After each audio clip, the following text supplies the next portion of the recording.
Chiefs, welcome back to another episode. I hope you've been training well and aren't too tired to pay attention to this episode because it's going to be a cracker. We've got with us today ultra runner Matt Dunn. I first met Matt last year at UTA. We had a free bed at our accommodation, and through knowing Turbo, Matt ended up taking the bed. At first, we were a little sus of Matt after finding out that he'd only met Turbo once, and now he was going to be staying with us. But we quickly became fans of the legend, and we've got him on today. But unfortunately, at UTA that day, Matt DNF'd. I think he was coming off Alpine 100 miler and had like a few little niggles and things. But he's since backed up from that race to run BTU 110K, which was the Australian Championship for the long course running. And he came third in that race, which is pretty impressive credential to have. So welcome to the show, Matt. Yeah, thanks, guys. I appreciate you inviting me along. And that time at UTA, that was, I think the after party was when we all become friends at that house. Yeah. We had the whole Turbo party house there. And I was just walking around acting like it was my sort of place, even though I just met you guys. Few beverages? Yeah, it was actually. I remember at one point at the end of the night, there was about 20 people there, and then all of a sudden it was just me. Yeah, it's pretty crazy. Everyone just left. I just didn't know wherever I went, and so I ended up going to bed. I woke up in the morning, and I was like, I think I've wet myself. I went to bed, and then I had Wendy staying in the same room as me in the other bed, so I was stressing out because I just met these guys. And what had happened, I'd gone to sleep with a long neck of Guinness. Oh. So it was a bit of relief, but at the same time, my whole bed was just brown and wet. You must have been. I don't think I told you that. I think I just wrapped all my stuff up. That's that was my introduction to meeting Dom and a lot of those crew, which was good. It was good. Must have gone through a lot of anxiety waking up to that. Definitely. I was just stressing out, making sure no one saw. Yeah, jeez. Oh dear. Usually we start the show off just kind of running through our last training week and what's been happening, what we're training for, sort of thing. How's the last week been for you? Yeah, good. It's starting to pick up now.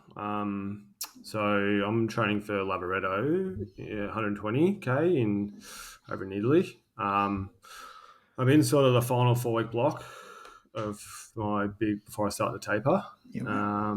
So Monday I just ran just an easy 6K, just a recovery run from the week before. Tuesday I rode in the morning before work because I've been struggling with Achilles Tendinopathy for the last 7 months. Oh, really? So we've incorporated a lot of riding in my training. So, yeah, I did a session in the morning on the bike and then just an hour and then 14Ks in the trails in the afternoon. Wednesday, I did nothing in the morning and then met Matt and Joe out at the Dandenongs for I think we did 18 or 19K at 600-700 meters of elevation. Yes, I think Joe was out there mapping out a new course for a new race. Oh yeah, he's always scheming something. A new ultra in Melbourne. Yeah. So did a bit of a recon there. Thursday in the morning, I ran just 8K easy, and then in the afternoon rode for I think 80 minutes, 90 minutes. And yesterday swam in the morning before work, and then did a session. Did I think a 16K run with 10K tempo in there. And yeah, today ran before work and worked today just to 1, and then just went for a swim. Tomorrow I'll, as I was saying before, head up to Mount Buller. After this, I'll drive up a couple of hours and then stay the night And yeah, I think there's about a 36 or 37k loop with a couple of thousand meters of elevation Gee. for my long run. Mm. So that should wrap up the week for me. Pretty Yeah, big awesome. week. What does the session look like on a bike for you? This week had 3 times 8 minutes with low cadence but high wattage. Mm-hmm. So just on the trainer, just on the Zwift and the kicker. So I just set it to like a really hilly course and make sure I'm doing it on when I'm hitting the hills. Mm-hmm. So just grinding it out, trying to build that leg strength. We've sort of decided to just do one running session with the Achilles and try to get the other one in with the bike. Yep. Yeah. Just to accommodate for that. Yep. Do you find that the Achilles like flares up after hilly It's sessions? been I haven't noticed on the bike. The Achilles has been good last month. For the first 2 months of the training program, I was just training through it. Like it was trying to manage it the best we could. My coach Blake, he was really good. Like he structured my program around it. Without him structuring his program, I probably need surgery and be snapped in half. So yeah, he's really structured around getting as fit as I can, but still protecting that. And the last month it's pretty much been pain free, so it's been really good. But at the same time, we don't want to fall into the trap of overdoing it just because it's pain free now. The danger is you start feeling good in a certain way. Like you start feeling good, then you just start potentially loading up. For sure. Yeah. That's my biggest problem, and that's the best thing about having a coach who knows this stuff. Yep. Because he's holding me back from blowing myself up, which I, like I said, would do. Yeah. Yeah. Do you like the bike? Because I think Dom recently was doing some sessions on the bike as well. Not. I've never ridden, but until this program, I'd never ridden a bike, like a road bike. Yeah. And so I don't love it. I don't know how. I mean, the first month, my ass, I was just be on the bike that long. And I don't hate it. I don't love it. I actually enjoy the sessions more than just being jumping on for 90 minutes or 2 hours. Like the sessions that makes just the whole ride go quick. Yep. So I don't mind the sessions, and you get a good sweat up and good blowout too. Yeah. Yeah, it's interesting. I haven't tried anything like that, but what about you, Dom, in terms of training? Yeah, so at that Red Bull Wings for Life event on the Sunday, which was just after we recorded the podcast last week. Yeah. And yeah, that went pretty well. What is it? 15th in the world?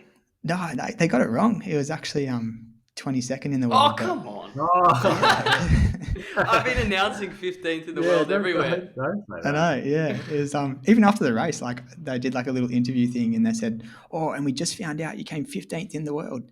But I checked the results later on and it was 22nd. So well, Red Bull Australia. That's their second mistake after when the camera panned to you in that video. Commentator thought he wasn't on the microphone, but was like, I have no idea who this guy is. Which is good, but yeah, tell us about the experience overall. Yeah, it's pretty cool. It's a pretty awesome event. I reckon like if it was on a Saturday night or a Friday night, it would just be like an absolute party. But being on a Sunday night is a pretty big ask for anyone to sort of come down and have a proper run. So it's probably not the strongest field in Australia. Didn't you work the next day as well? Yeah, I went to work the next day and was just like brain fogged. Yeah.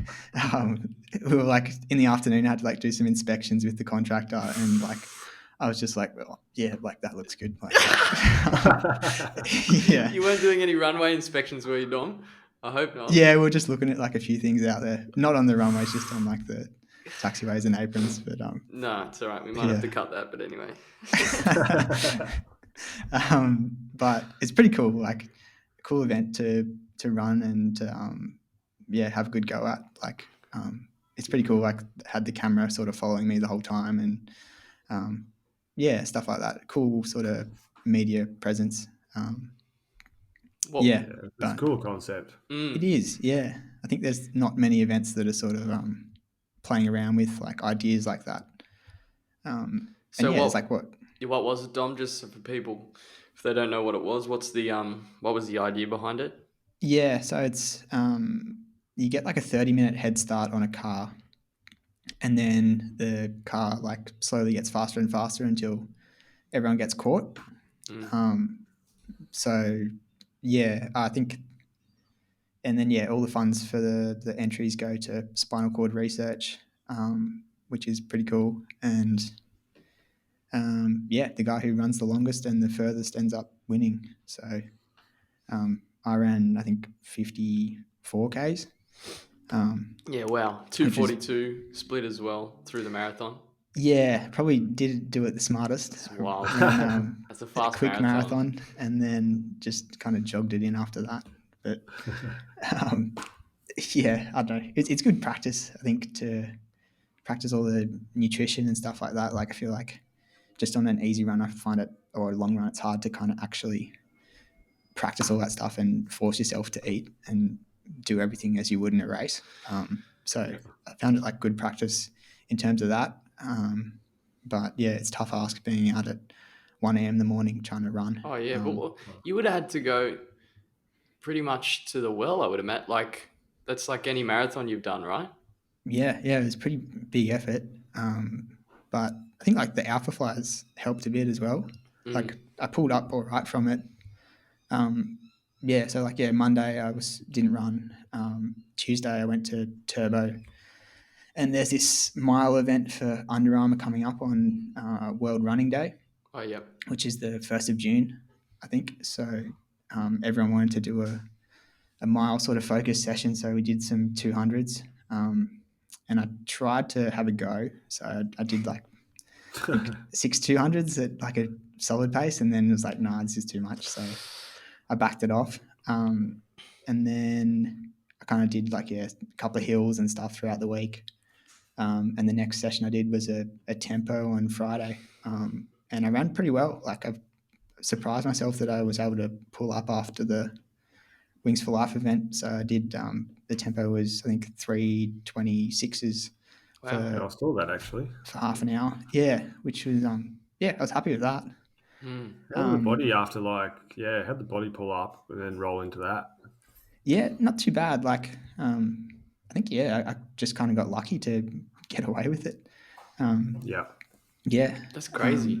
Because I remember, like, I don't know, maybe because you've done so many events, or you've done like longer stuff. But after my first marathon, like I felt like it took ages to recover. I wouldn't be able to do a tempo, or like maybe my tempo pace would be like, I don't know, 30% slower than normal, and that's like 3 or 4 weeks after. Do you think maybe it's just experience now, because like it's pretty crazy? Yeah, I was conditioning as well.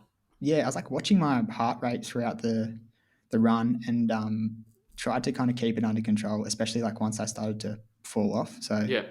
I sort of kept it at 170, which is still pretty high. But I think if I was racing a marathon, usually once I get to like 30 Ks and start going backwards, I would just keep pushing and my heart rate would go right up to like 200 or something. Yeah. So I think not pushing that extra bit probably helped as well. Yeah. And then, but I think, after every long marathon that I've done, I feel like I've recovered quicker and quicker every time. I don't know. Are you kind of like the same, Matt? Like, do you feel like Yeah, I was until my Achilles blew out. Yeah.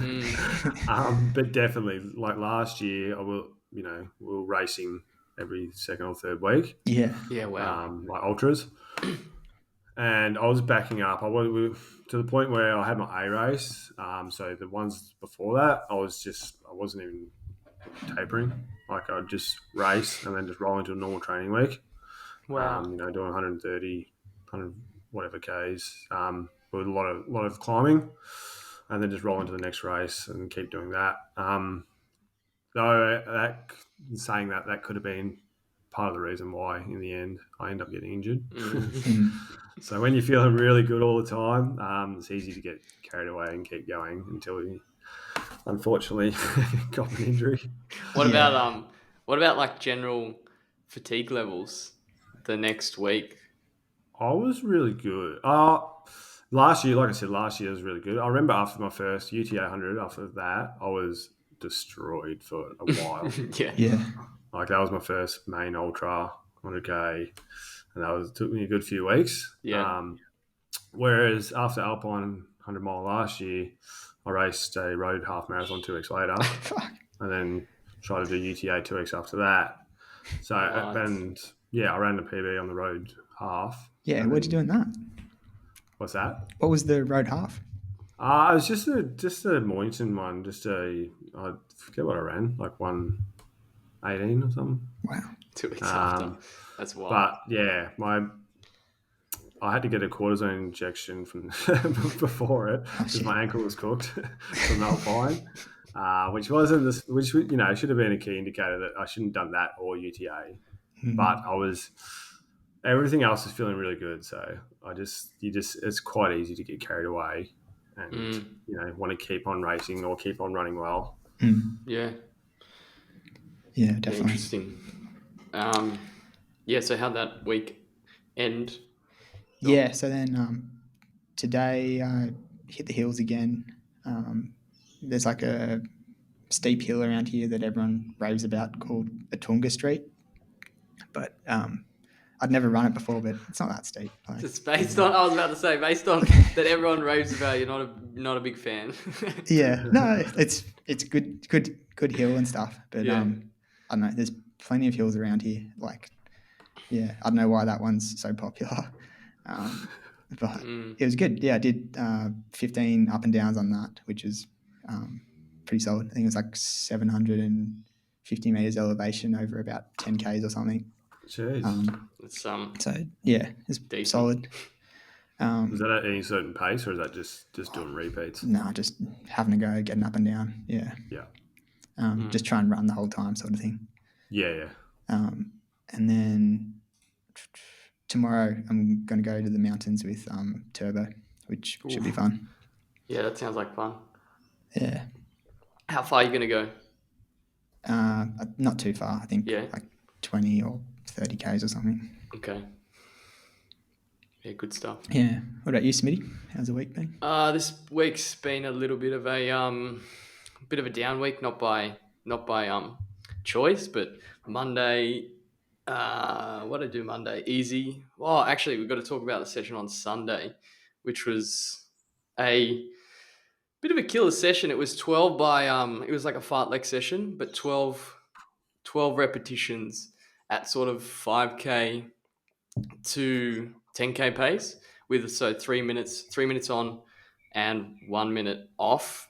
I was kind of dreading, we were talking about in the last episode, I was kind of dreading going into that session just because like the pacing was quite rough, especially coming off the 5K we did the day before, the park run we did. But I remember getting into the session because I was looking at power, not pace. So it's kind of a good thing I didn't know what pace I was running. But you kind of go, I went through the first 2 or 3 reps and I almost pulled the plug. I was like, there's no way I'm getting through 12 of these. I'm not sure if I ran too hard, but yeah, that's a good thing about having a coach. I was talking to Sally just about half of the trick is not convincing the voice in your head. I can't remember. There was a good quote. She said, convincing the voice in your head that it's wrong or something like that. Because I was just 3 reps in. I was like, nah, I'm done. But managed to get to the end of it, which I was happy about. I think by the 10th rep, I was pretty, I don't know. I kind of actually got more confident throughout the session, if that makes sense, and was feeling better. But by the 10th, I was like, I just got to get through these last 2. Because it's minimal rest. It's just like a minute. I was doing it much slower than I should have been. It was just trotting along. But yeah, it's funny. I got through it and the paces were decent, between 5K and 10K pace. But I would say that's probably one of the toughest sessions that I've done. Jeez. So I either haven't been training hard enough or it was a really tough session. Yeah. It's like sort of in between, right? So it's like I thought of it like I'm gonna do 12 by. This is almost like 12 by 900, 950 hard, like. Yeah. Um, but yeah, it didn't turn out to be that bad. But anyway, Monday I ran easy, just trying to recover off that. I felt okay. Tuesday I did like 2 by 20 minutes at sort of marathon pace, which was good with I think 10 minutes rest, and then did some hills like 6 by a minute, like hard up some hills. Felt okay, but then on Wednesday, excuse me, I got a little bit sort of like feeling like I was getting the flu sort of thing, but it didn't turn out to be bad. Just like sort of a little bit of a cough, very slight, and more like just runny nose, stuff like that. So I started freaking out. Did 3 COVID tests, all negative, so we're all good. But I just took Wednesday, Thursday, Friday off just to recover, and then I ran today, which was good. Like felt maybe 80% recovered, and I'm just gonna do. I was meant to do actually the session that I just mentioned, but 15 reps. That was like what was planned, Seriously. and I was Jesus. like, I don't know. I was text Sally like, is this like a mistake? She's like, nah. Well, it's gonna get me fit, and obviously it's been getting me fit. Like the minute or so I topped off my 10K PB recently is just all this harder training we've been doing. It's really, really paying off, which has been awesome. So, yeah, just want to get back to full sort of fitness or sort of full recovery. And next week, I think we go back into like some faster VO2 max stuff. So the 600-meter repeats again, which I'm Far out. weirdly looking forward to after Right. not doing them for a little bit. So yeah, that's been my week. Bit of a ramble, but yeah, that's where I'm at. It's good. Do you reckon like training so hard was like a contributor to getting sick? I'm trying to figure that out because like I've gone through periods where after I remember distinctly some marathon sessions, like leading up to the marathon, there's like we would do the 18K Dom or 23K at marathon pace, like feeling pretty cooked after those in training because you're not really tapering, but then you sort of recover. And I've never gotten sick like sort of almost like a cold, but maybe my immune system was knocked down a little bit, which brought it on. I'm not sure, but yeah, you never know. I'm not too sure. Sally thinks not in the realm of overtraining because the overall mileage has gone down. Yeah.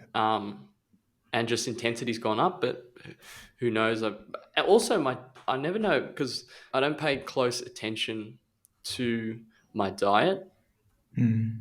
So I should be just maybe focusing on eating enough and sort of varying the things that I'm eating, which might be playing a factor. But yeah, to answer your question, maybe I'm not sure. I don't want to think like that because then I don't want to be scared of training hard. Yeah. But yeah, there's no getting around when like you're pushing that upper limit of what you used to. Something can go wrong, whether it's an injury or your body just gets sick. Yeah, definitely. Yeah. So, but I'm keen to get back into training. Like I was really enjoying. Like even when you get a little bit sick, it's not a bad sickness at all, but just missing 3 days of training, you realize like shit, I love running. Yeah.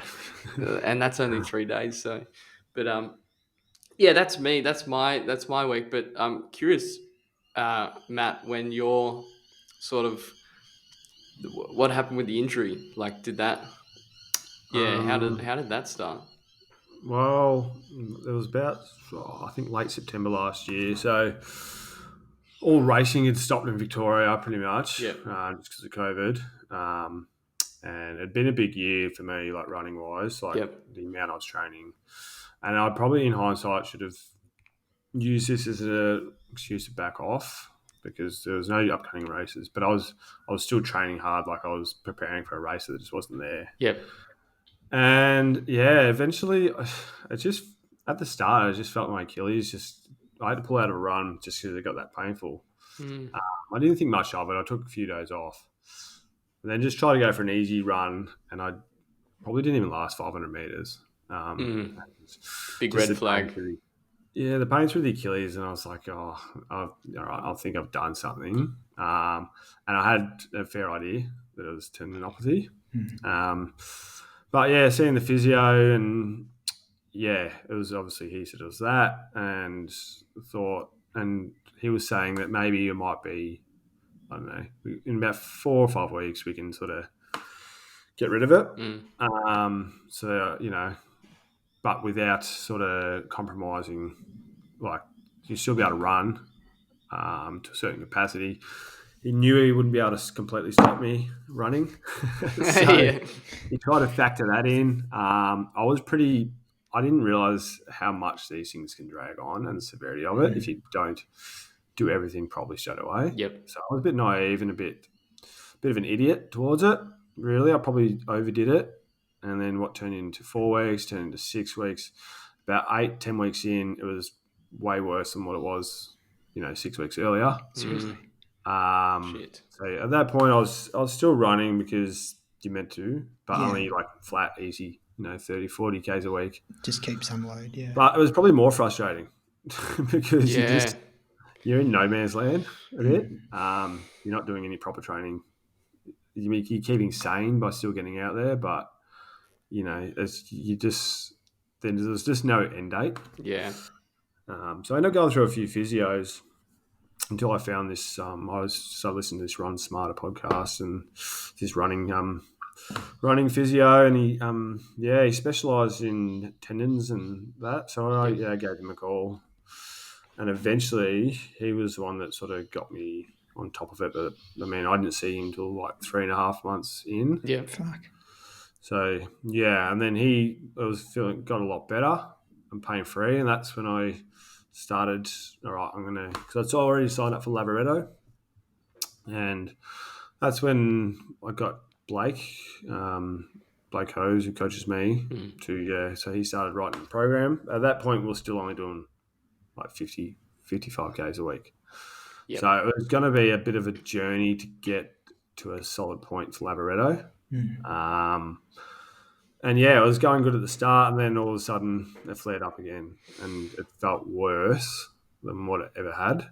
And I'm 5.5 months post injury, from when it started, and my mileage and my training is increasing, and I can't do any sessions because it's worsening for it. So it's quite frustrating. But yeah, we slowly built around that and built fitness, and he was really confident and optimistic that I could get fit enough. So yeah, and then finally, I just thought I was just going to be in a world of pain for Lavaretto, and I was just willing to deal with it.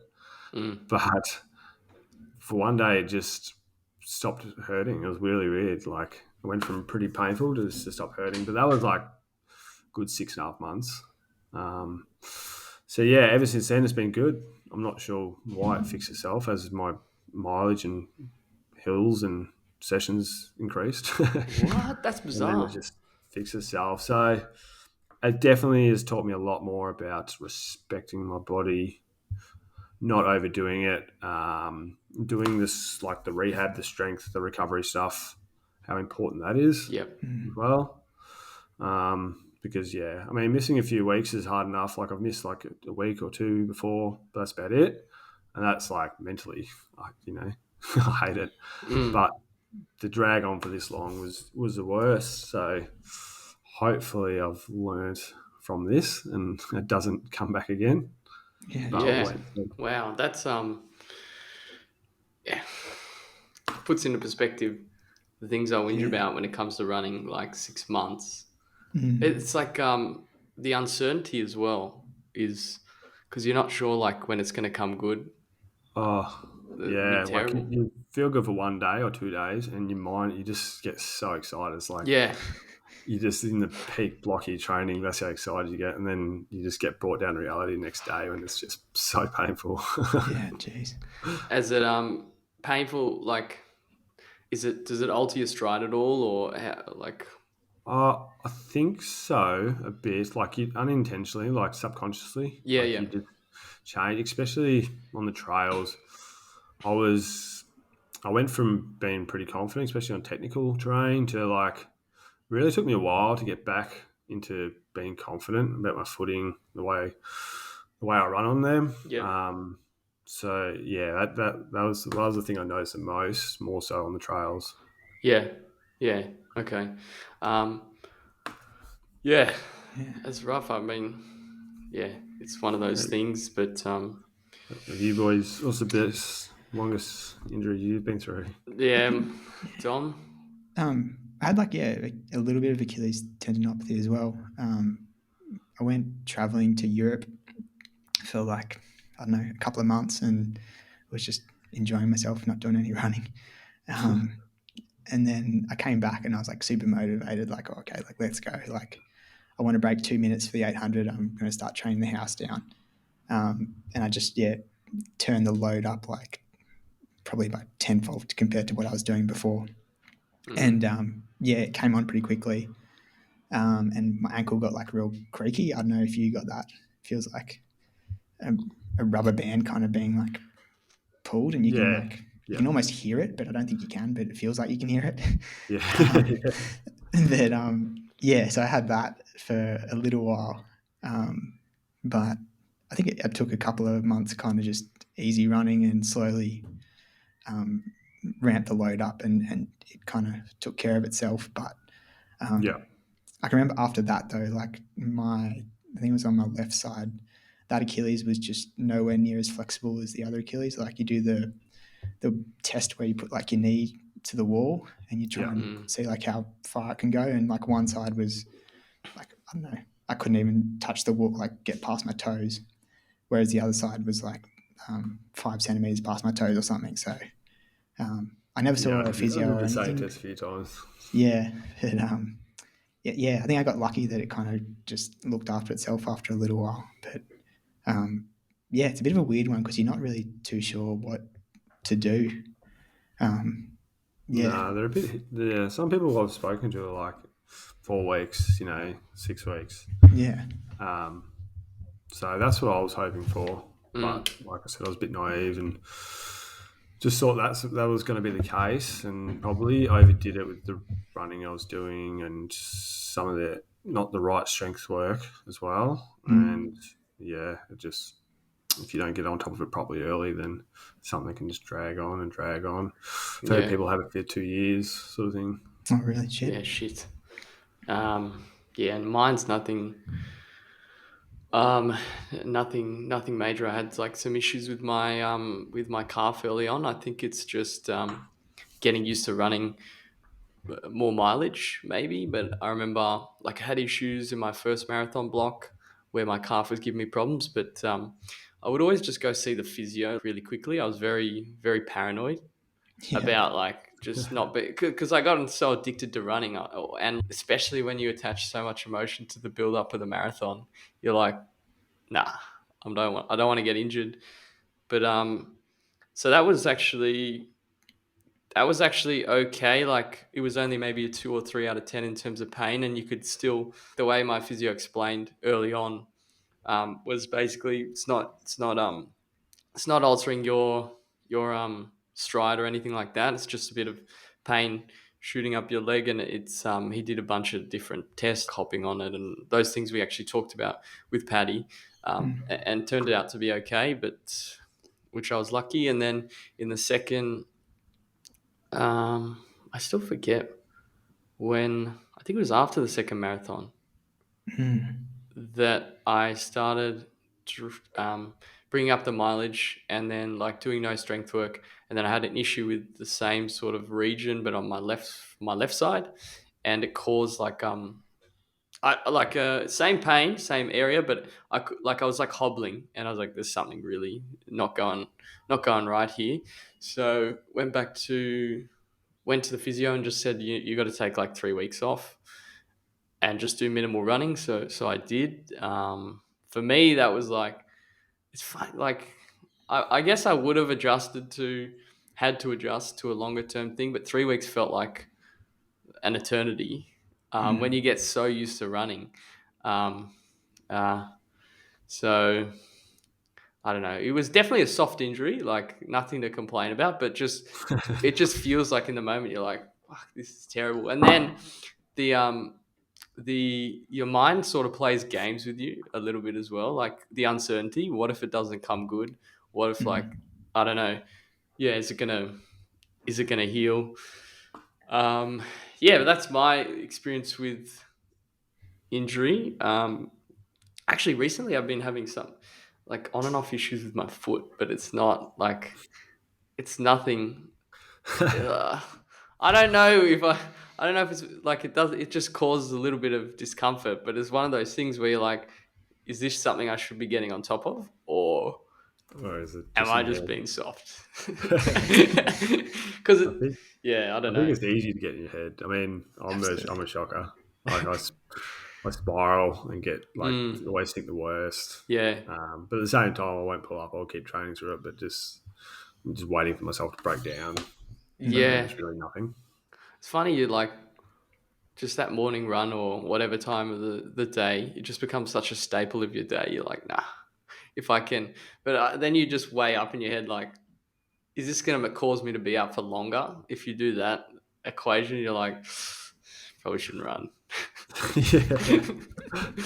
So, yeah. Anyway, well, how did you get started running? How far back does it go? Yeah. Oh well, I've always ran, but mainly more so just from a fitness point of view. Yep. I've always played sport like football, like AFL and cricket. So I never ran for like running itself, but just keep fit for these sports. Yep. And it wasn't until like the last year or two of football. So like during the off season, I wouldn't run at all. I went through a partying phase where I just party and then roll in, like go to a training session here and there, and then just roll in like maybe a couple of weeks before the first practice match. And I was always at like the mid to back end of the like in the time trials and all that. Like, and then yeah, it's about 2 or 3 years before I finished, I just decided to get fit, like running fit. Yep. And yeah, I remember rocking up to the first time trial and I won. I beat everyone. And then all the rest of the time trials, I either won or was like top three. And so from there, I sort of grew a liking to it. Yep. But yeah, I hadn't done more than 10Ks by the time I finished footy. I did the wings. My very first run was the Wings for Life. Oh. That was back in 2016. Oh, nice one. Yeah, no, I'd played a game of football the day before, and it was that next night. And I was hoping just to do 10Ks, and I thought, because there's a big group of us that did it, and yeah, I ended up doing like 28 or something, which I was pretty stoked with. And then I was like, I've always wanted to run a marathon, so in my head I was like, I could have gone further. So the next day I signed up for Melbourne Marathon. Yeah. Oh, wow. And yeah, so I ended up doing Melbourne like after the end of the footy season, and didn't really train for it and had a horrible experience. Didn't enjoy it one bit. It was one of the most painful races I've ever done still to date. When you say you haven't trained, like no structured training? I trained for footy and that was about it. And then I got injured, and then at the end of the footy season I had a lot of weddings, bucks parties, and I didn't run for like 7 weeks leading into it. Really? Any long runs? Yeah, I was about to say, did you get your 30K long run in? Did you? Oh, because I was like at that stage I was pretty like naive with the whole running thing. Yeah. And in my head I'm like, oh, you're a pretty fit guy. You'll be right. I told everyone I'm doing it, so I'm doing it. Yeah. So I rolled up, and the first 25, 28K was actually not bad. And then, yeah, it went downhill really, really quickly. I was about on 35Ks. I was laying on the ground, just everything had cramped up. And I could barely even run. Like, it was pretty much a hobble to the finish line. It was just horrible. I didn't run for 12 months after that. That's how bad the experience it was. Oh, wow. But yeah, so you completed the race. I completed it, yeah. Yeah. And then I thought that's me done forever for running. Yeah, you completed No more running. marathons. But at that point, I stopped playing football. I was sort of working up in Melbourne because I'm from down the coast. And yeah, from there, I hated not playing sport or having sport in my life. And then slowly just got back into running. And everyone's like, oh, you should try maybe a half marathon and train for it. So I'm like, all right. And then I think a few weeks later, I signed up for Great Ocean Road 60K. So just Hang on a minute. Yeah, That's gone past the marathon again. It's like so fast, and went to my first ultra as my second race ever. Oh wow! And yeah, I think with me, I just can't settle for the smaller stuff. I feel like there's a bigger one there. I have to do it. So yeah, sign up for that, and I trained I trained a lot better for it. But the goal was just to make the cutoff at that point. And yeah, got through that. And it hurt, but not as much as a marathon. So I'm like, this is not a bad thing. And still, I went overseas, so I didn't run it up for a while after that. But then I read a book, Scott Jurek, the ultra runner. Yeah. I read his book, Eat and Run, and it sort of got me, even though I'd never run on trails before, it got me like hooked to run on trails and to do Western States because he was a 7-time winner. And I knew nothing about trail running at that point. And so, yeah, I'm like, oh, how do I get into this Western States race, which is a 100-mile race? And I knew nothing about it. But so there's 2 qualification races in Australia, and one of them was UTA, the other one was Blackhall, and UTA was closer for me. So, yeah, I just signed up for it. I'd never even run on a trail, and I signed up for a 100K trail race. And I think that's when I first fully fell in love with like running, like ultra running and the training for it. Like more so, I enjoyed running, but like once I got on the trails and being out in that environment, that's when I really, really fell in love with it. And yeah, since then, I've just been sort of addicted to it and wanted to always push myself further and further. But I think at the moment, 100 miles enough for me. Oh, it's enough for most people, I'd say. Yeah, well, I do want to go further. There's bigger races than that. But at the moment, I think later on, when I'm a bit older, I'll dabble into the longer stuff. Yeah. Wow. What's the next step? Sorry, Dom, I cut you off. What's the next step past 100 mile? Like, what's the next logical? Well, there's a race I want to do over in the States around Lake Tahoe, or the Rim. That's 200 mile. So that's the whole way around. I'd love to do that race one day. So it's 320 Ks. Wow. About 13,000 meters of climbing that one. So that's probably for long races. That's one of my bucket list ones, I suppose. And that UTA, the first time you did it, it looked like you still ran pretty well. Yeah, I reckon to date, even though I reckon that's probably my best ever result in terms of how inexperienced and I was at running at the time. I didn't even know what UTA was. I didn't realise it's this big event. Yeah. I just signed up for it to get into Western States. Oh, jeez. So I did a bit of research, and then as it got closer, I realised, this is actually a big running event, like especially like for the trail world. And yeah, I fully committed to it. Like I didn't drink for like 6 months training into it because I started to realise that this is going to be a hard undertaking. I didn't want to embarrass myself. And I ended up just inside the top 20, which for where I was at the time. My training, I still reckon that is probably my best result because I didn't have zero expectations I just wanted to finish really. Yeah. So to pull off that was pretty good. Yeah. Wow. What was the time? 11 and a half hours, I think. Yeah. Wow. That's bloody solid. So I would like to go back and go quicker. Which I tried to do last year, but I only signed up 2 weeks before the race last year, so I didn't have any intention. Last year was pretty active. So yeah, I would like to go around the 10 and a half. hours next time I do it. Yeah, wow. Yeah, awesome.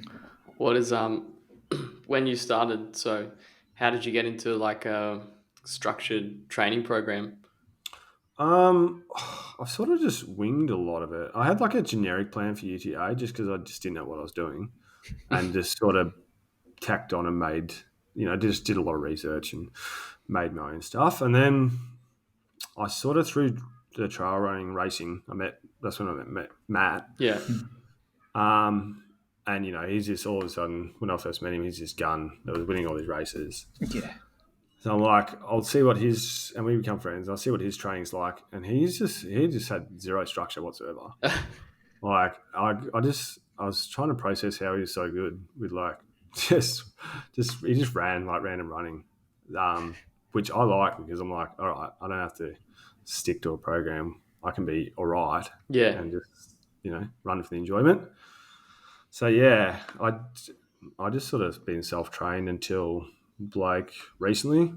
Blake Hose, coaching me now. Yep. He's the first time I've had a coach, which especially for the situation I'm in has just been probably the best thing for me. The structure it gives me, also just his knowledge is for someone who's, I think he's 29. His knowledge is unbelievable. I asked him a million questions. He's really good. Yeah. So I'm hoping we're going to stick with him for a while. And because, even though I've done a few races now, I'm still seeing myself pretty inexperienced with a lot to learn. And I'm still learning a lot every day. So, which is exciting going forward, Yeah, definitely. I think, Blake seems like a pretty accomplished guy. Like he was traveling around the world, sponsored by someone for a bit. Yeah. He, I think he did really well in Europe, like as a, young, I think 20s, got some pretty big results over there because Australians in general don't do well over there. We just don't have, they live in those mountains and we don't have them like they do. So yeah, he's one of the rare few I think they've done really well over there, which has been perfect for my lead up to this race, a mountain race in Italy. But yeah, he doesn't race as much anymore, I don't think, though you raced against him not long ago, Dom. I was hardly racing against him. He was half in the same race. Yeah, he's that was the first time I saw him race, and yeah, he was hammering. I watched him do a massive stack though. Just where I saw you first down the big walk. Yeah. Down that technical bit, straight on the rocks. I was like, oh no. But yeah, still got up and won the races. So yeah, no, it's pretty impressive to see like him just destroy the field. Even though it was such like a stacked field, but yeah, super impressive. It was a stacked field. There was some solid runners in that race. Yeah, and how's the training sort of changed? I guess I guess before you didn't really have much structure, but what are you doing now that's different? Or yeah, definitely. I feel like if it wasn't for my Achilles, we'd be doing higher mileage for sure, and probably 2 running sessions rather than biking session. I was doing a lot last year. I was doing a lot of climbing, probably too much, but I love that sort of training. Yeah, how much would that I think be, leading into Brisbane, I was doing 150 k's a week with like 5,000 meters of climbing. Oh, jeez. And a session or 2. So yeah, I was doing a lot. I was probably overdoing it, to be honest, but I was just the sort of training I liked, and that's the one benefit of self-training is you can pick your stuff you like. The thing with the coach is you'll have to do stuff you don't like, but it's in the long run, if you want to improve and keep improving, you can't just keep taking the easier options. You have to do the stuff that you don't enjoy as much. But because it's all new to me, I actually am enjoying it. So, yeah, doing less mileage at the moment and all that. but yeah, far more structured and planned out. So, Yeah, that's funny. You pretty much explain very similar experience that I'm having now that I have a coach. Is like it's completely different, but it's doing the things that I actually need to do to get fitter, as opposed to just the things that I like doing. yeah. Which is just like I don't know, longer runs on Sunday, no speed work Yeah. at all, nothing Uh, that takes me past my threshold. Now we're yeah. doing the Yeah, that's, exact opposite of that. But I mean, even with my because I just did not enjoy sessions. So mm. I would, when I do a session, I'd just make it up in the warm up. If I thought about it during the day, I wouldn't do it. So, or what I was going to do. So yeah, I'd usually do like a 3K warm up down to where I was going to do it, and then I'd make it up in my head, and I was already running then, so Yeah, it would force me to do it rather than think about it and dread it and put it off. yeah. What were your what were some of the sessions you would do plan out for yourself? I just sort of made them up. I never liked the short interval stuff, so I Me never did too. anything below a 2K effort. Okay. So that'd always be like either 2K reps or sometimes like a tempo run, or even just going from like alternating from like a tempo to threshold for like 10, 15 Ks, or yeah, progressive run, that sort of stuff. Yeah. Stuff where I was like doing longer efforts. Yeah. And what are you what are you doing now that's in that range that you don't like? Like what's been Just like the 2 minute hill reps. I like it after it, but yeah. during it, that 2 minutes is just that 1 minute, so I don't mind, but the 2 minute, because you're going flat, you're trying to get a flat stick, but you need to be consistent. And I think by the time you're only 2 or 3 in, you're like, out of 8, and you're like, still got so many to go. It's the exact same session. Like Yeah. 1:45 for me at 2-3 in, I'm like cooked. Yeah, but once you get over halfway, I'm fine. Yeah. I'm sweet, but like that early on. Or what else? Like I think I was just 8 by 2 minutes on the flat with 60 seconds recovery, that sort of shorter interval stuff. Where I don't love it, but I do see the benefit of it. How does it tie into ultra stuff? Is it just overall fitness? Yeah. And just having those, I suppose, that extra gear. So like, having later in races when having that extra gear to kick. If Yep. when you need to make a surge or a push. I think that the interval stuff benefits you more than just say your long tempos and that. I think that's more relatable to your road running. Yeah.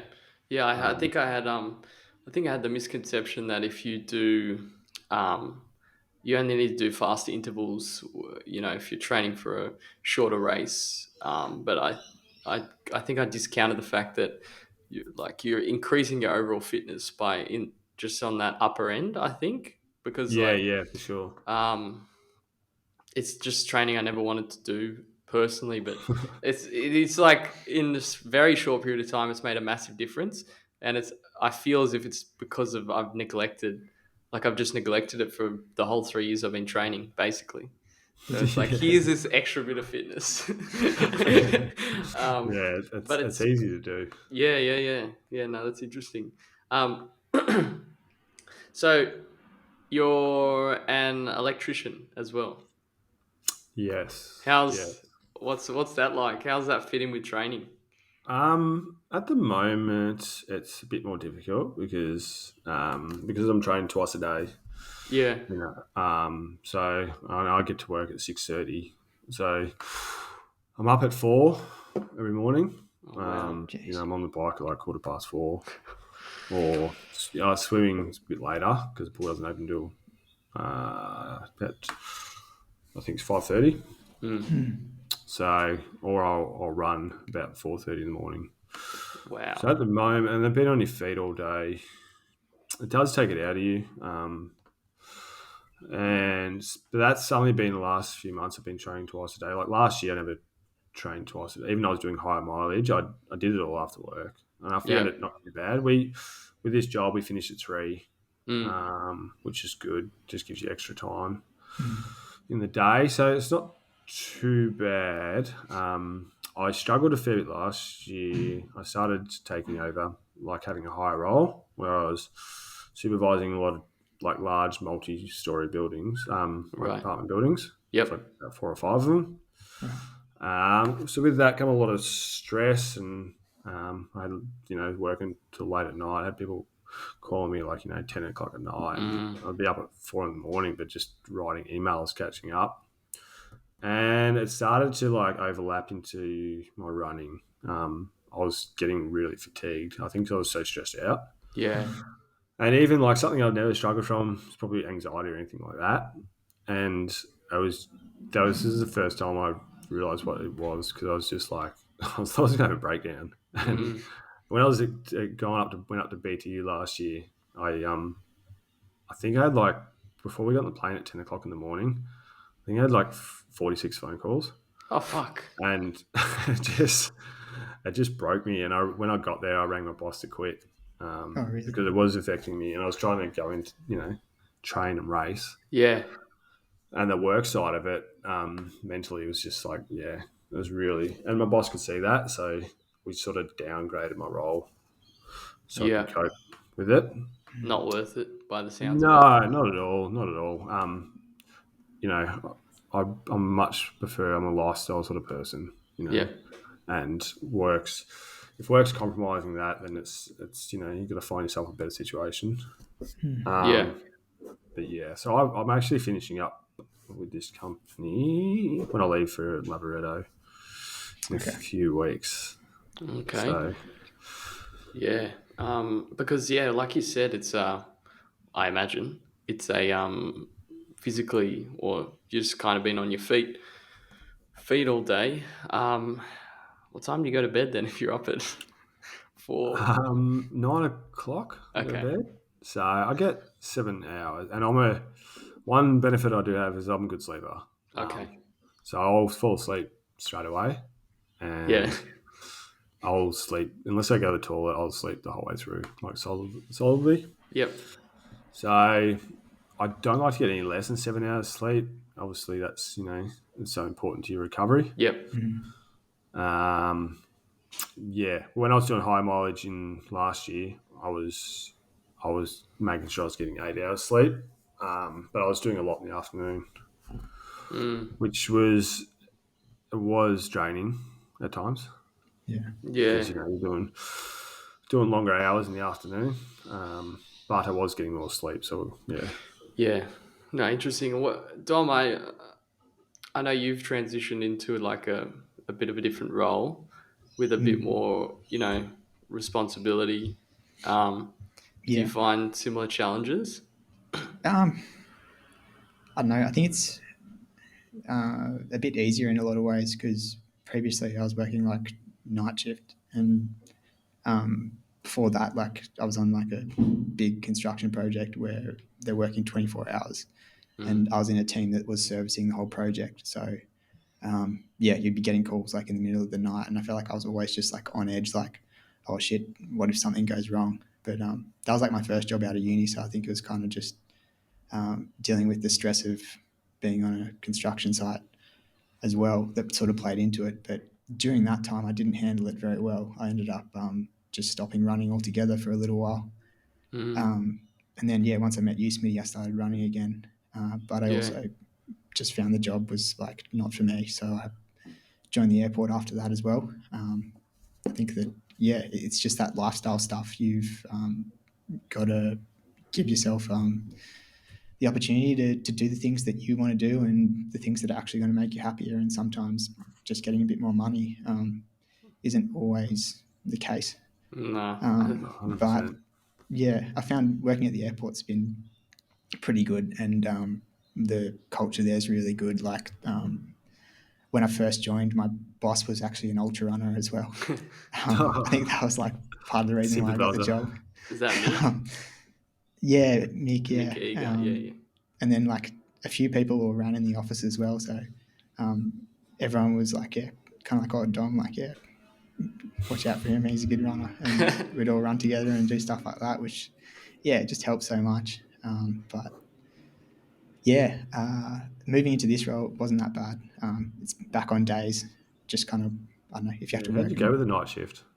Oh, it was tough. Like, in the end, I just ended up like outsourcing everything, got a nutritionalist to make sure like my diet was in check, because I think that was probably the worst part, was you just start craving like salty and sweet food in the middle of the night.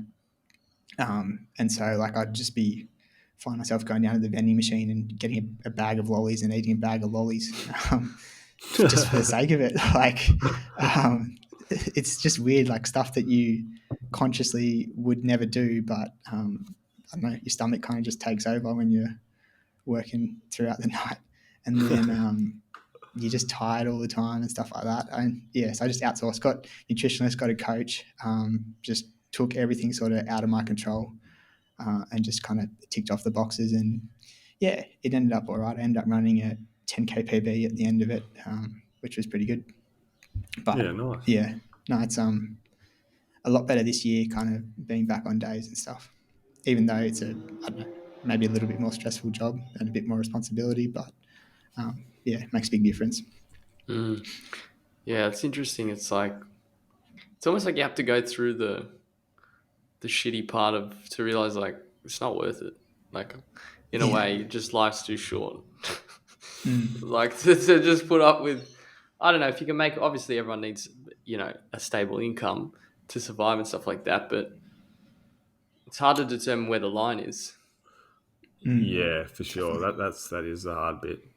Because we all want to, like, just in my view, we like, obviously if we're running and like we want to perform well, then we're probably all like sort of, that translates over to work as well. Like you want to do your best you can, sort of push yourself from a career perspective. But I don't know, what do you sort of think that's true as well? Is that the case for you, Matt? Like, yeah, and I think that was me from a career point of view, like taking on that extra role of running, working my way up in the company. That just comes from that place where you just want to, do well at sort of everything. Lose perspective of what's really important. That is really important, I think, but I do get more enjoyment out of my lifestyle with running and going away and adventures and all that sort of stuff. Which that was taking a hit from my work life. So now I find the balance is a lot better. And it doesn't mean as much to me being the best of the best on the work environment. Yeah, it's funny, like just as time sort of goes on, your priorities just shift. Like everything changes quickly, I've found. Like 5-year goals or something like that is almost like not worth 5 or 10-year goals, because things change like every, I don't know, 3 weeks. That's been my experience at least. But yeah, maybe back to running then. Otherwise, it's good to talk about though. Yeah, no, definitely. I mean, everyone would go through it. Everyone's got to work and who runs. But running, it seems like you've got like a finite sort of period where your body's going to be able to keep getting better and better. And like, I don't know, I feel like everyone sort of knows that one day they're not going to be able to do the stuff they're doing today. So like, you kind of feel like you have to make the most of it. Yeah, for sure. Yeah, 100%. But back to running ultras. Running ultras, right? What do we want to learn? I'm a big ultra running noob. So Tom, I'll let you ask some questions that you want to find out before you obviously go on some of your crazy races towards the end of the year or even soon, actually. Yeah. What are your races you're doing again coming up? Me or Yeah, Dom. Yeah, you, Dom. yeah. There's a 6-hour track race in June, which is it's only like 3 weeks away. And then BTU 100 miler. 100 miler, yeah, that's right. Yeah, which is like after Buffalo, I'm real scared. Like That's in July. Yeah, that's not far away either. No, so hopefully I pull up from the 6-hour okay. But I feel like the Red Bull one, the 6-hour, they're going to be good kind of longer runs to just get me ready for it as well. As long as I can just recover okay from them. And then UTA in October. Yeah, the 100, and then Tarawera next year. Which distance? Just the 50 at the moment. And then 6 foot, which got postponed as well in March next year. Yeah. Yeah, that's a lot. Yeah, well, a lot of things. Do you feel confident with Brisbane? I feel like I'm getting there. Like, I felt like, after Buffalo, I just need to do a lot more hills and like a lot more strength work and stuff. And it was a big confidence boost after the Red Bull Wings for Life. And this whole week, really, like pulling up okay and running well still. I feel like, I've been able to kind of capture that, those benefits that I got from that run. Like, it hasn't kind of just gone to waste in fried myself and I need to recover for 3 weeks or something. So, I'm looking forward to it. It should be good, but it's going to be a challenge. Like, I think I just need to be patient with it and get it done. Yeah, for sure. There's no massive monster climbs, I suppose, in it. It's just non-stop. Yeah. Like, there is a lot of climbing, but it's just like, just rolling the whole way. Yeah. Few steep, pinchy ones, but no like 10K climbs or anything like that. Yeah, okay. How did you find it last year? Like, talk us through the event. I found it's because there's, I think in the 110 there's like 5,500 meters climbing. I didn't feel like 5,500. It was non-stop, but it's all quite runnable. It's all mainly fire roads. And like I said, there's no massive climbs. It just accumulates, and it is relentless. But I felt like I could attack the descents. Descending is probably my strength over ascending. Yeah. So and I attacked them. There's probably more descending in the second half as well. So I kept that in mind. But the climbing itself, I felt like I had one of my better days climbing, especially over that much climbing. Probably due to the fact that, it wasn't technical climbing. There were some steep ones, but like not overly long. And I think that the miler is pretty similar. You know, that extra added loop, the 50K loop is just, it's just same sort of hills and that. So overall, I think 8,000 meters and that. It wouldn't take it out of you like the Alpine 100 mile, which is about 7,500, 8,000, but super technical, and it just destroys your body. Did not feel good after that. Like, I knew I did 100 miles and 8,000 meters after that. Far out. I feel like with the technical stuff, you got to like use your brain as well. So it's like for sure, and it takes you use a lot of energy, like, you know, because you're always concentrating. And it takes a lot more out of you than you think, as well as, you know, everything else. And it bangs your body up a lot more technical. You really have to condition your legs a lot more to take that sort of duress, right, rather than the other stuff. What's the journey running a 100-mile race like, just in general? Like, well, I've only actually done Alpine, so that's my only 100-mile race. Okay. And it was. I don't know. I didn't go in with any expectation of doing well. I just wanted to do it, and I wanted to do that course just because probably my favorite race I've done, favorite course. Like sort of covers, all the highest peaks in Victoria, which people spend. They go on like 10-day hiking trips, 15-day hiking trips to do all this sort of stuff. So to be able to cover that all in one race and within a 24-hour period, it was pretty good. And I got to run most of it with Matt. I think we ran the first nearly 130 Ks together. Wow. So that definitely helped a lot. Yeah. Because we were just chatting the whole way. At some points we go, I think Matt brought it up on your show earlier about that person that was with a negative mindset. That was me. I was about to say, hang on a minute.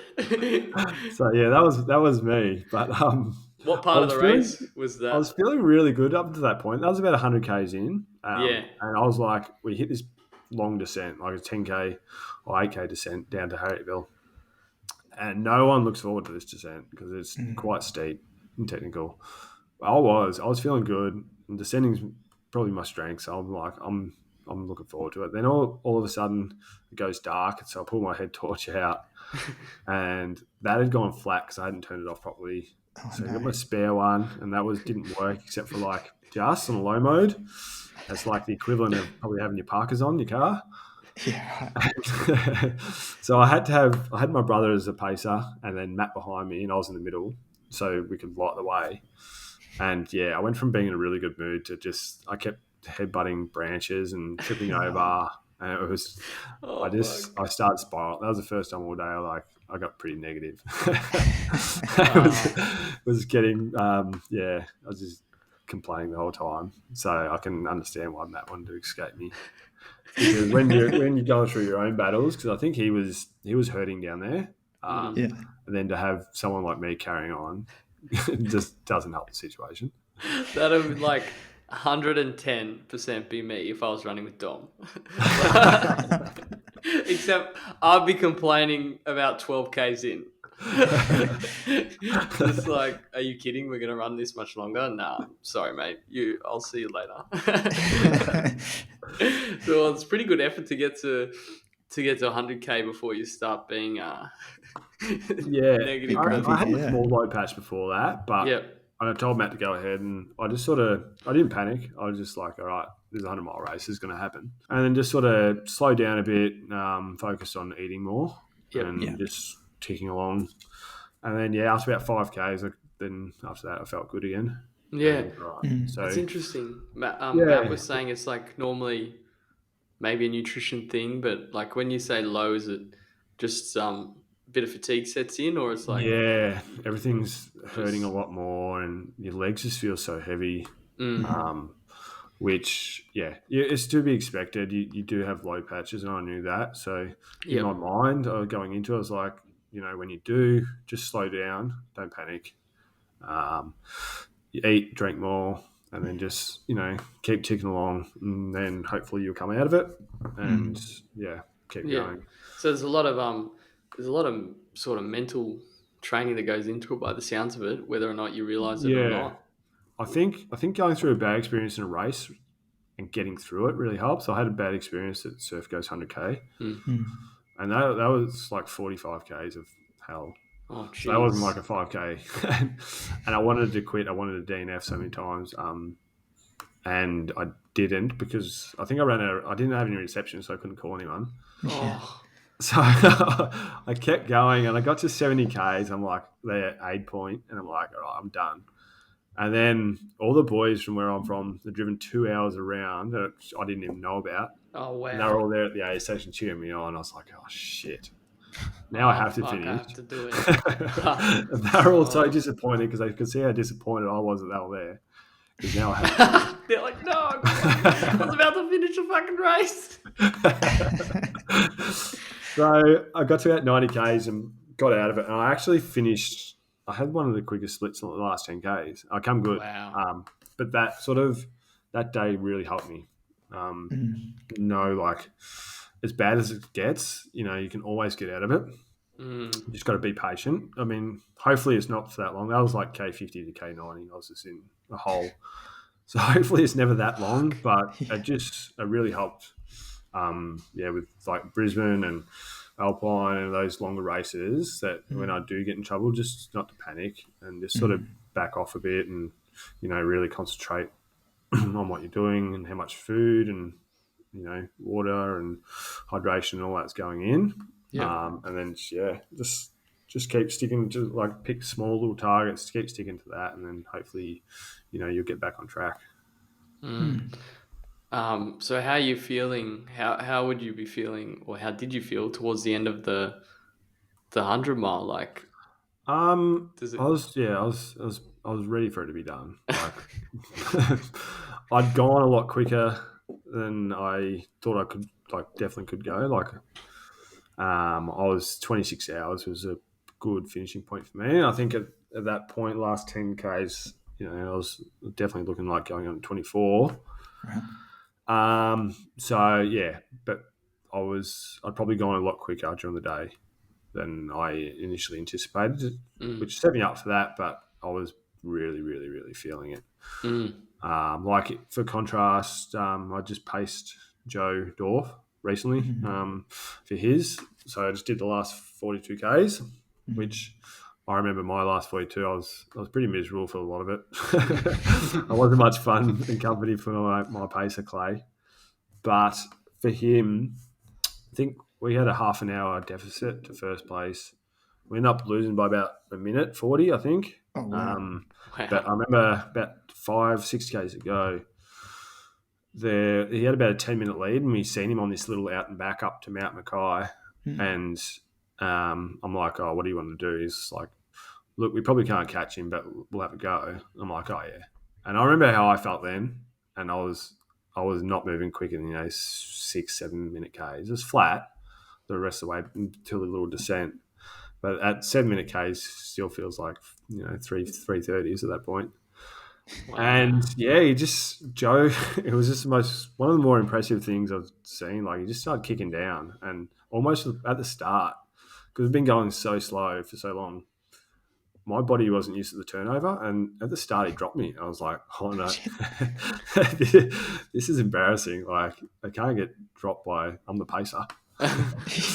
And yeah, we're doing like, I don't know, maybe 4:40 pace at that point, and then I finally got to him and got ahead of him, and then just sat like 5 or 10 meters in front of him and kept pushing until he'd catch me, and then I kept pushing quicker and quicker. And I think I got down to like 4-minute pace, 3:50, 3:40, and it was just amazing. Like, I knew how I felt at that point in the time when you're at 158 Ks and that to be doing like 3:40 pace. That's ridiculous. It was pretty impressive to watch from, being in my point of view, in my perspective of the race. Wow. So totally different for how he felt or how he was moving compared to what I was the previous year. Yeah, that's crazy. And it wasn't like he'd gone easy. Like, him and the winner went like 10 or 12 minutes under Matt's record from the year before. Oh, wow. So yeah, it'd been a solid day out, and this to still have that to kick down at the end was pretty impressive. Yeah, Joe's had a pretty big year then, because he did Buffalo 100K as well, didn't he? Yeah. So he ran pretty well. I think it was just behind Morgan Lindquist. Yeah. So not far behind him in the 100K. That was only 3 weeks before Alpine.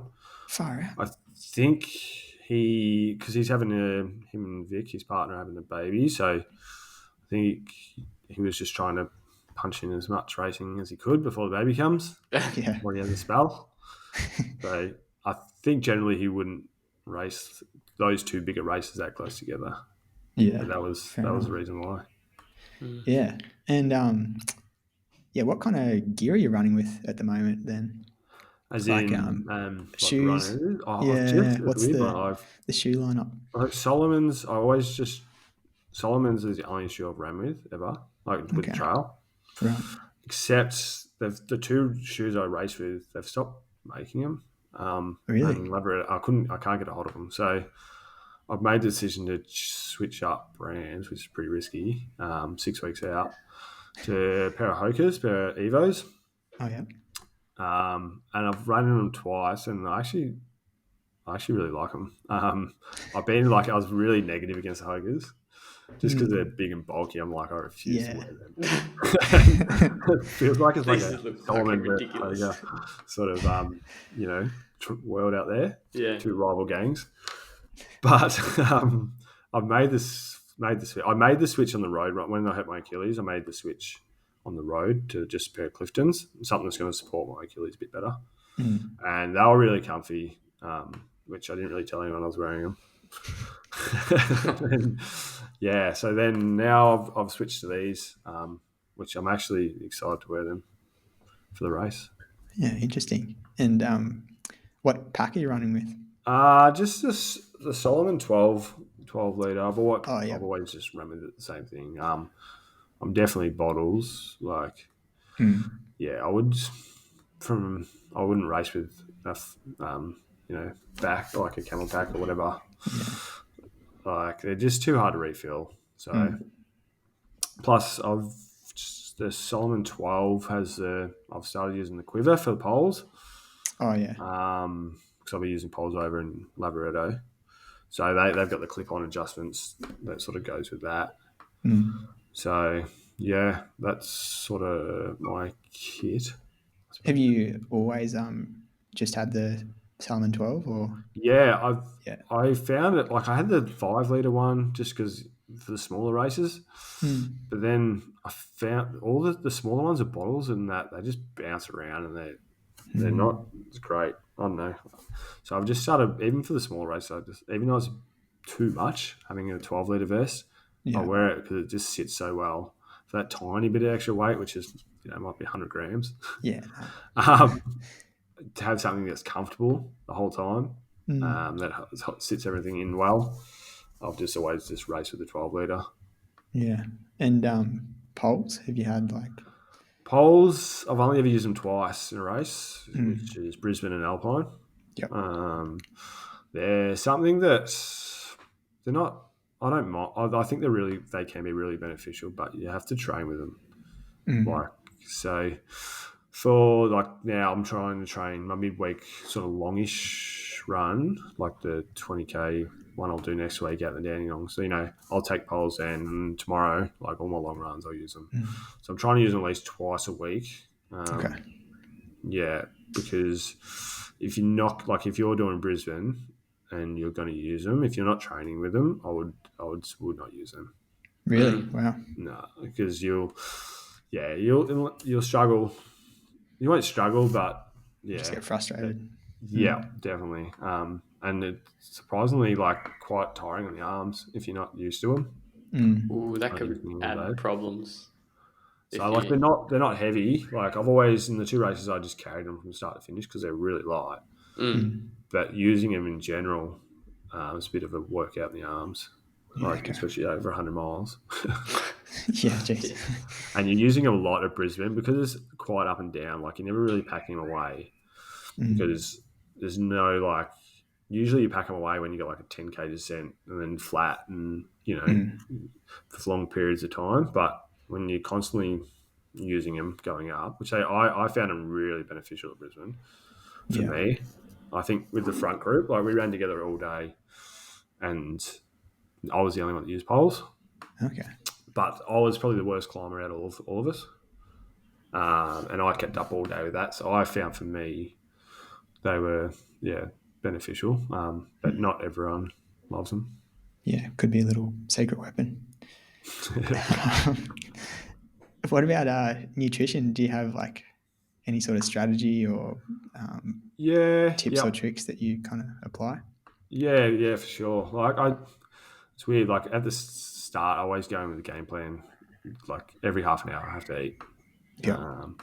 And usually pretty good for the first, especially if it's a longer race. If it's 10 hour plus, first 4 or 5 hours, I'm really good. And then you slowly, as your mind, you just forget. Yeah. And then you're like, oh shit, I haven't put anything down in an hour. Yeah. And then you forget what time you had anything, and then all of a sudden you just completely keep forgetting. Yeah. And then you start talking yourself out of it as well. It's but I like to always have liquid fuel as well. So that way, even if you forget to eat sometimes, at least just putting something down, I think, like subconsciously, like when you're drinking, it's just going in like naturally. I'm pretty good with hydration, always keeping that up. So that's why I've always got one water, one electrolyte, or generally like a some type of fuel in my drink bottle. And then, longer races, I generally like to have real food. So I just make up, not necessarily like the nice, you wouldn't eat this on a daily at all. But for like a purely fuels perspective, like I like to have like just in a wrap, like white rice with like peanut butter and hummus. And that's, I find them easy to get down. To say sometimes I don't mind potatoes, or like sandwiches or something like that. But in the back end of a race, it can be really, really hard to eat. So I generally try to eat early. I think a lot of people try to eat solids later, or as a race, I try to get them in early because I know I probably won't be able to eat something so solid at the back end of the race. That's a good point. Yeah. What is it? Your stomach just turns to shit, basically, or you can't. can't. You really don't feel like it at all. Like like appetite's like nah. Could not think of anything worse than eating this right now. Yeah. And you try to force it in, and it's just like you're just drinking so much water to get it down, and it just doesn't sit well. At that point, gels and Cliff Blocks and liquid fuel is just pretty much a staple for the back end of an ultra. So you would assume when you're like that exhausted, naturally you'd want to just be like, oh, I'm extremely hungry, but not when you're just completely cooked, right? It's definitely the polar opposite. Any type of food for me in the back end of a race is just like couldn't fathom eating it. Yeah. I try to. Yeah, Dom, are you taking notes? Have you done training with the poles yet? I'd highly recommend training. Nutrition plan as well for Brisbane. Nutrition, I think I'll be all right. Like I find like having just the liquid is good, and then in the past I've used gels a bit, but probably have to throw in a few proper meals as well. Yeah, I mean, not everyone does that. Like, some people go without it. Some people do it with gels and blocks and all that. Gels, but I think that's the purpose of training with it. Yeah. So you just don't know. Not much of a gel man then? I like gels. Yeah, okay. So going over to Italy, when do you head off? What's that? Oh, heading over to Italy. When's the flight, and like how does that kind of tie in with the race and all of that? I'm flying in over on the 7th of June. So I'll just stay in Venice for the night, and then I'll meet Matt. Matt flies in on the 8th. Yep. So I'll meet him at the airport. We'll both head up to Cortina from there. So we've got this Airbnb for a couple of weeks where we'll do some training. We'll do a lot of training on course. Like we'll get a car and we'll do a lot of course recce. So just drive around and sort of do, not overstream it because we're in the taper. So not too hectic runs, but like just enough, and a lot of hiking as well, and sort of getting acclimatized and sort of shaking out the flight. That's why we wanted to sort of get there 2 weeks before. Just to use the first week as adjusting a bit, and then the second week just to settling before the race. Yeah. Which is on the 24th.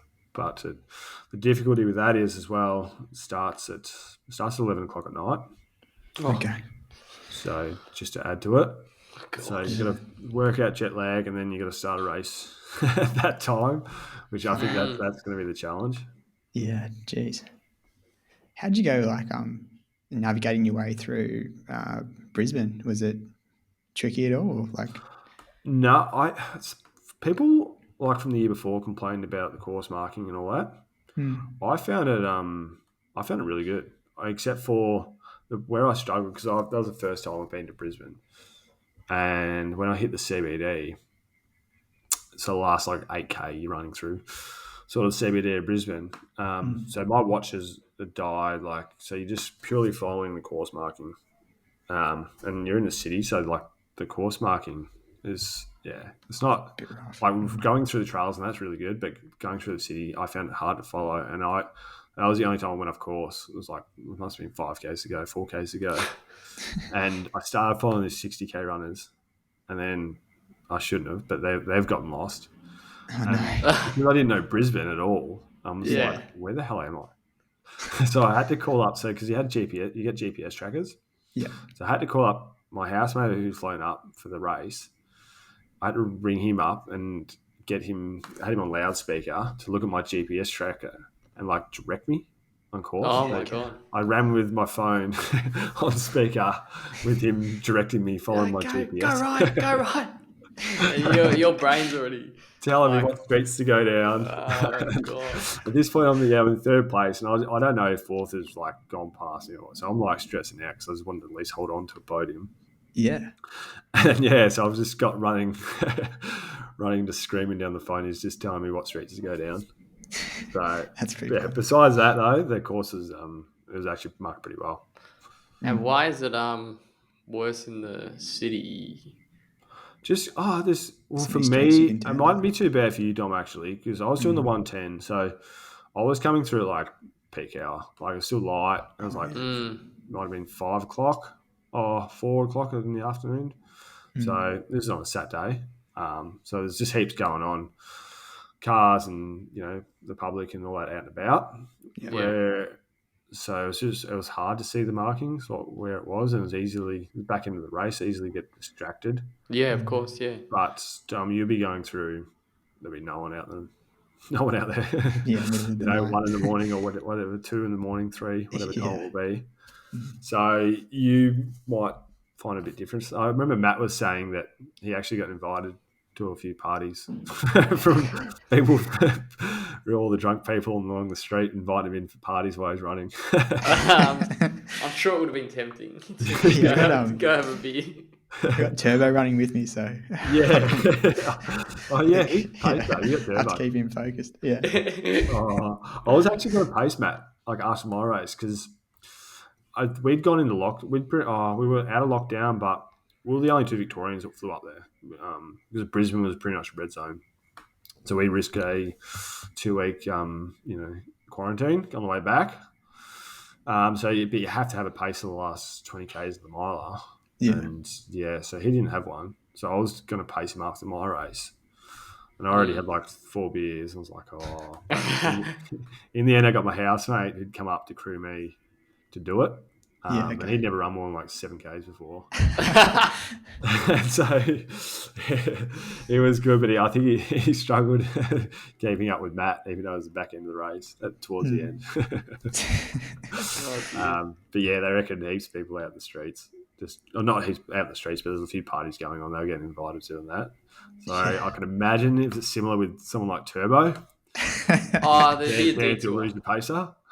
There'd be a detour. Tom, just quickly, we'll have a few beers and then head back out. The first time I met Turbo was after Alpine 100 miler. Yeah. And we'd had a few beers. We finished like 3 in the morning. And we'd had a few beers to celebrate back in the room. Turbo had raced. He'd done the 60K. He'd been in bed. He's got Steve, newborn at this point, like a few months old. And then he wakes up at 5 o'clock in the morning and says, "Where are you guys?" And come to our room. And we got introduced to him as Turbo, and like never met someone to live up to their name so well. It was just this tornado. Put down about 10 beers in about an hour. It was like, all right, I'm going back to the room. I'm seeing it at Prezzo's. Which he come third for the 60K and was still drunk at the presentations and proceeded to give him a speech for his 3rd place on the podium. So that was the first time I met Turbo. So I knew from there I'd like him a lot. Yeah. Wrapping up, I guess, there's a question we've asked everyone who's come on the show, and that's what's your favourite race? Is there anything that kind of sticks out as one of your favourite races? I think you've mentioned like UTA and Alpine Miler. But Yeah, definitely, probably Alpine. Like I did Cradle Mountain, which was that was a really cool course. Like the contrast that changed the different types of the course as you go through it. But I'm still going to go with Alpine, just a 100 miler. Just I love it up that area. That's amazing, and to cover all the best or most of the best bits of that Alpine region, all in the one day. I think doing it with Matt for the most part, it made for I loved it. Just loved every bit of it. So that for me is probably my favourite race to date. Yeah, awesome. I think, Matt mentioned the, what's the Tassie race? Cradle Mountain. Yeah, he mentioned that as his favourite race, I think, as well. So yeah, the course is beautiful. Tassie itself's amazing. Yeah, awesome. And finally, we had a listener question or a listener gripe. It's not a question. It's a it's a point of contention, serious contention. Yeah. Wendy wrote in and said, "Why is your name all lowercase letters on Strava?" She said it. It's a big no-no, apparently. Is that like I didn't know that was a thing. Yeah, neither. I'm really glad now because I do like to be controversial. So I'm going to leave it like that. Good. Just to annoy her. She was saying Strava's an official record-keeping app, so she wanted an official name. If you could lower the letters to make it less than a normal, that'd be even better. Just to is yours uppercase? I don't know. I don't even know. I don't know. I've never actually heard of anyone ever mention that ever. Yeah, I think everyone should just go change their Stravas to all lowercase. Actually, that'd be a great idea. Piss Wendy off. Maybe I'll just alternate between upper and lower. Yeah. Or put some accents in it as well. Like Jerome's one. Well, obviously Jerome has those things in his name, but maybe it's too insulting to do that then. But anyway. Oh dear. Well, what an episode. Yeah, anyways, thanks for coming on, Matt. Thank you, Matt. Thanks for inviting me. Awesome. It's been really good.